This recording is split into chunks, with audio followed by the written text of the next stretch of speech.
In hoa như bữa mình tổ trình tra yếm này lai châu xanh nhưอยู่miền như trình tra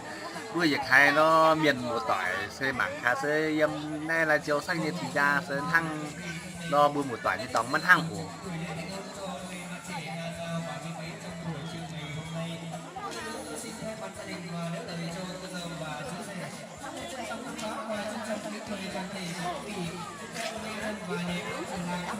Để siết chút chân đi rồi có.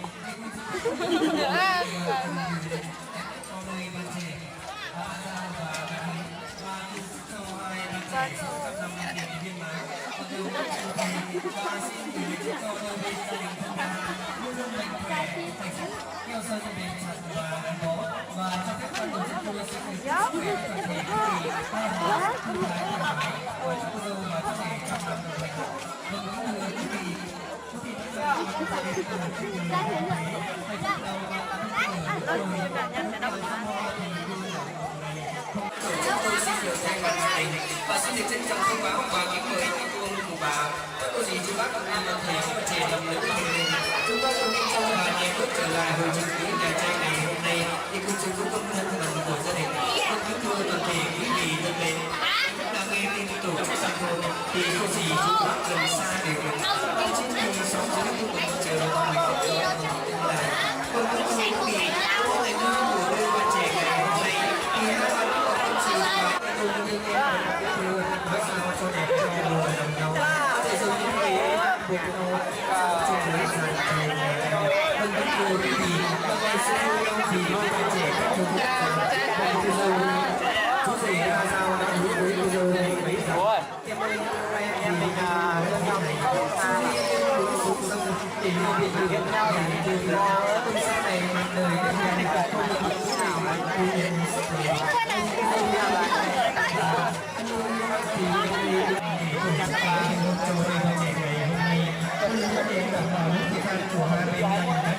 và cùng đảm bảo đúng tinh thần yêu của Mình trái như rồi, ta sót gì đi.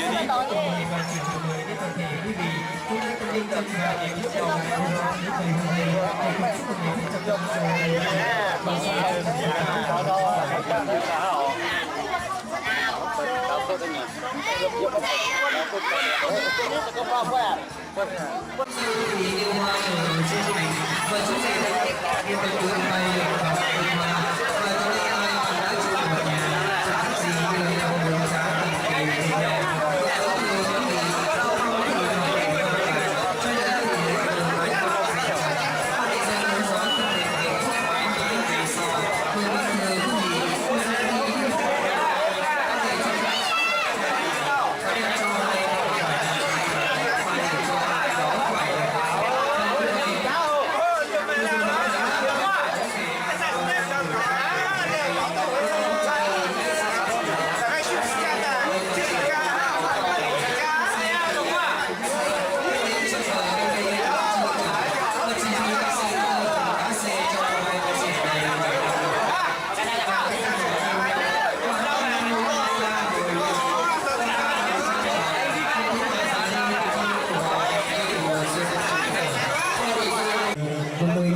nói về sau người bất ngờ cái gì người ra đi có thể cho đem cho ai phải để cho ai đó phải với bạn trẻ này thì sự là đôi trò chuyện thì không thể thiếu được tình cảm và là những lời nhắc nhở căn dặn của những bậc làm cha mẹ đẻ. Sau đây xin mời một bác đại diện cho hai bên gia đình sẽ có đôi lời chia phát biểu và căn dặn đôi bạn trẻ ngày hôm nay. Đào di cư ta bảo sai lắm phải là nhà đó có lời nhỏ nào đi đang sao lúc thì mong cái quay ra đây cảm hạnh phúc sao mà làm công trình viên tất cả tôi có mình kiểm tra đây thì á dùng cuốn là tôi một thời cũng rất làm giàu các hoa mà bây có mãi hai cô thì hai cô về cái này giàu nó người một thể nữa đã còn làm giàu công trình nó đi làm công trình nó không khi xa em rồi anh biết yêu thương ai nên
đi xa em rồi anh đi yêu ai nên khi yêu nhau thì yêu cho trọn đời em ơi ta sống được ai ơi là thế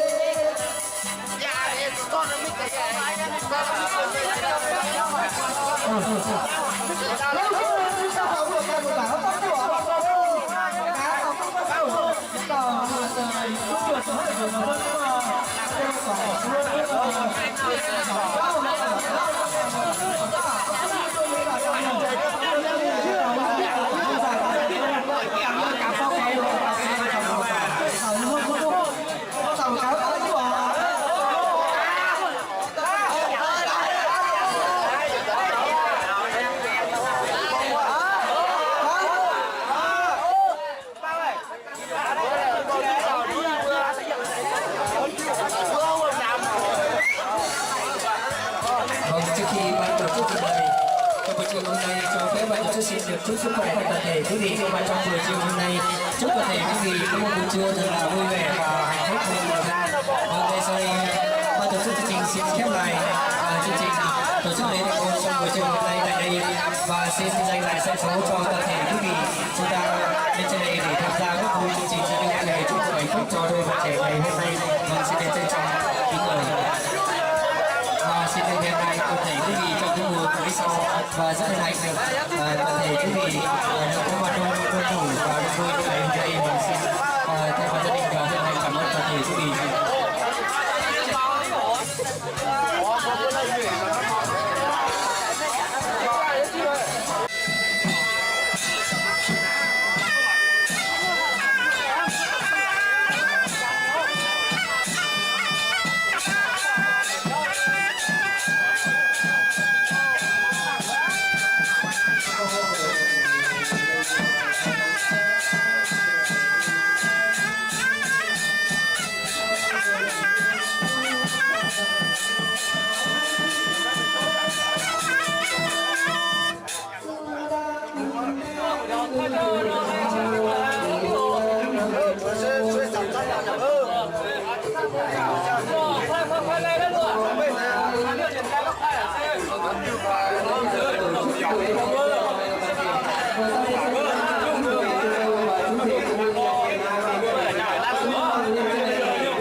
Vâng, xin trân trọng kính mời quý cô và chú rể cũng như đại diện hai bên gia đình chúng ta cùng lên trên sân khấu để Dạ. Thành bữa cho năm ba tháng bữa miền xuất sân luyện hồi đã rồi á.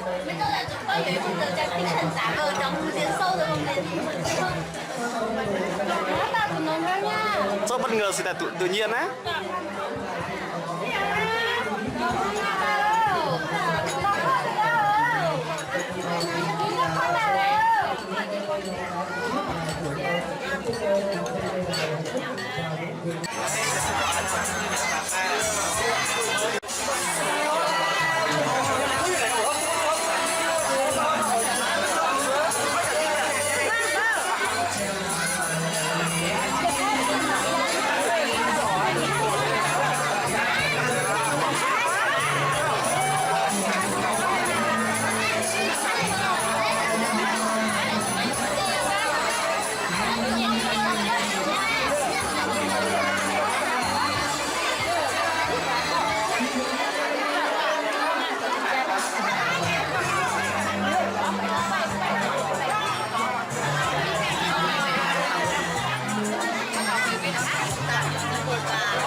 Hãy subscribe cho kênh Ghiền Mì Gõ để không bỏ lỡ